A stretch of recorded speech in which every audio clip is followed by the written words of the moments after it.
Is that why you strive to help women to be authentic? Mm-hmm. Yeah. And authenticity is a big word, and at the same time, it's not a big word.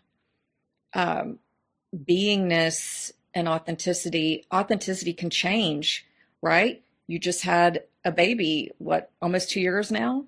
So all of a sudden, a mom of two, you're going to be a mom of three, and in the midst of opening a second location and everything.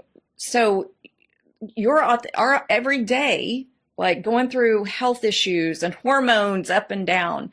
Um, Authenticity every single day, almost as a practice. Am I being true to myself and my values and my standards every single day? Am I showing up in the world as my authentic self? And like I referenced before, wearing masks and being a chameleon, when you step into every single room, no matter what room it is, and you are that same person and you live an integral life. I could go on and on because it's all interwoven. If you are living to your standards and you know who you are, and that's the first step. Women a lot, I didn't. When I got up off that bathroom floor, it was like, okay, who is Tiffany? Like, I've lived this life of being a chameleon, and I was an actress by profession. So in my personal life, I was also acting. What do you need me to be right now? You need me to be your best friend? Okay, I'll be the best, right? It's like, let me put that mask on. And then dating a guy or with my agents or whoever, and completely disconnected from myself, right? So first step is most women aren't living an authentic life. And I know because I was that woman, because they don't even know who they are, much less have a relationship with that person. So we hear the term, know thyself. Tony Robbins says it all the time, know thyself. Do you know yourself? Do you even know what you want? So you can't live an authentic life if you don't know yourself. Do you think that's why women gravitate to you as a mentor and an empowerment global coach? Because you've done the healing and it kind of radiates? That's a good part of it. I think even for the coaches that I've hired, I want somebody that's walked the path. They walk the talk. They didn't just go get some certification and Googled how to be a life coach. They've actually done the thing. And when you have walked the path, right, you've been sharing your story a lot. People tune in. It's so much static, whether it's online, on YouTube, social media, wherever it is, everyone's trying to battle for someone's attention, right? And it's so easy to scroll and it's like, what's going to get someone's attention? So as you know, in telling your story and authentically sharing your story from that raw, vulnerable, can't get all those words out, raw, vulnerable, honest, really honest place, you don't sugarcoat it, then people actually, you have their ear. So when women see that you've done it, they're like, okay, I trust her. She's actually been there. Yeah. Yeah. I'm not better than anybody. I'm not more empowered than anybody. I still have a long way to go. I'm still on my own journey. And I just, especially because of my relationship with the Lord, it's like, I want women to live in freedom. There are so many women that are believers that are still living in bondage. They're not living in the fullness. This word fullness has been coming to me a lot. The fullness of the John 10:10 life, like that abundant life that he died to give us. It doesn't stop there. In abundance to the overflow. So fullness where it's just over, you have so much to give that you have that abundance of stamina and mental bandwidth.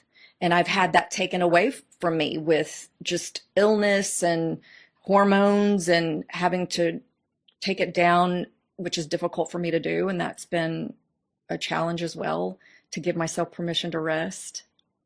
But when that's taken away from you, it's, wow, okay, I've got women to empower. I've got TV shows, still TV shows to do and produce and content that is going to get this message out there.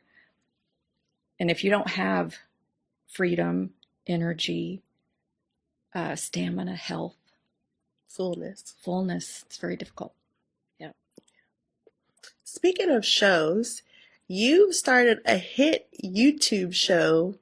Before YouTube was kind of as big as it is today. You grew a huge following with the Sanctuary of Style. Can you tell us about that journey and now how it's become Coaching Sanctuary? Yes. When I was a working TV host, this thing called YouTube just popped up. And I remember thinking, this is something that I could play around with. Of course, now you can take courses, learn how to, all the ins and outs of YouTube. It's so complicated now. Back then, it was really just run and gun. I had a BlackBerry at the time with the camera on the BlackBerry. And I remember thinking, why don't I just start sharing all the tips that I'm asked in the makeup chair on a modeling gig? Other models, we share tips, or from the makeup artist, or if I'm in the aisle of Rite Aid in LA, it's still to this day. Target the other day in the makeup aisle, a woman will come up to me and ask me about a certain makeup. So I love it. I'm a girl's girl. I don't gatekeep. I want to share everything that I learn. So I thought, why don't I just start that? And the name Sanctuary of Style was definitely a divine download because I had a girlfriend just go through a divorce. She was beautiful and just spirited and just an amazing, amazing woman. And she was really nervous. And so I said, come over. And I had this closet, what I called the closet room. And it had, built-ins, and I had all my stuff and my accessories, kind of like a boutique closet. And I said, let me do your hair and makeup and you can pick out an outfit. She was worried she didn't have a cute outfit. I said, come over. She poured a glass of wine and she had so much fun. She was like, I don't even care if I go on the date. I just love hanging out in here. And she felt so empowered. She felt so sexy. She felt beautiful. And I could just tell her vibe changed. And she was like, this is such a special room. And I woke up the next morning and that sanctuary, this is a sanctuary, SOS to the rescue was kind of the tagline in the beginning, SOS. And that's how it all started. And I just literally started on my BlackBerry with no lighting. And then we upped it. And I remember I was telling the story the other day. I remember when I had 400 subscribers and I was like, what? This is crazy. And I started getting these messages from women saying, I can't wait to get the email that says you've uploaded a new video because I'll put the kids to bed, pour a glass of wine. And even if it's just a 5-minute video or a 10-minute video, I feel like I have girl time. And so I started getting that kind of feedback. And then, because you've committed to this podcast, even my husband, I told him, I said, I'm so excited because I remember when she started it. And he was like, man, anyone that starts and keeps up with because everybody starts a podcast, but everyone fizzles out because they realize how much work it is. So the commitment, and that would fuel me getting that feedback. And I'm like, you know what? I have said, and I put it out there, I'm going to upload a video a week. And I didn't know how difficult it was going to be, but it kept growing. It grew really fast. And we bought a new camera and we bought lights, and that was my own little TV show. I always thought I wanted to have my own TV show. I was hosting a lot of other shows on all the networks, but what is that thing? And so I had Sanctuary of Style, and it was all about beauty, style, and spirit.